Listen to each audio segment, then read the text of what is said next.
भारत अब चौथी सबसे बड़ी अर्थव्यवस्था बन गई है। हम जापान को पीछे छोड़ दिए हैं। क्या सच में हम जापान को पीछे छोड़ दिए हैं? मुझे समझ में नहीं आता है ये रिपोर्ट या रिकॉर्ड ये कैसे किया जाता है। प्रतिव्यक्ति आय किया जाता है या फिर नेशनल ग्रोथ देखा जाता है या क्या देखा जाता है, मुझे अभी तक समझ में नहीं आया ये चीजें।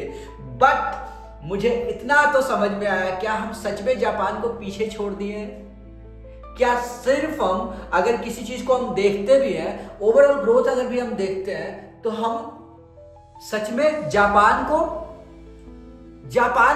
सच में ऐसा हो सकता है?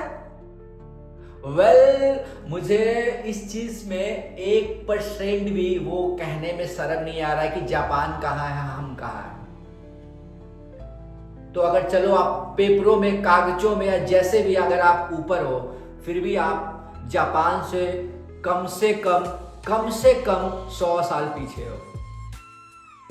जापान ऐसा बनने के लिए हमारे देश के लीडर्स को सबसे पहले उनकी महत्वाकांक्षा, उनकी सोच को ऊपर करना होगा। जब तक वो बेरोजगारी, भ्रष्टाचार ये सब से नहीं निकलेंगे ना, हमारे देश के हम जैसे युवाओं को ना रोजगार मिलेगा ना कुछ होगा।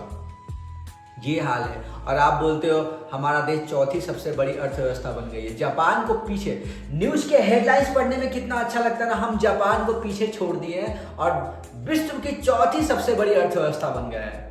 इसमें बीजेपी भी अपनी वाहवाही लूटेगी, जो भी है पॉलिटिशियन पार्टी वो भी अपनी वाहवाही लूटेगी। बहुत सारे डिबेट्स चलेंगे इस पे टीवी में कि हम चौथी सबसे बड़ी अर्थव्यवस्था बन गए। Oh really? सच में जापान को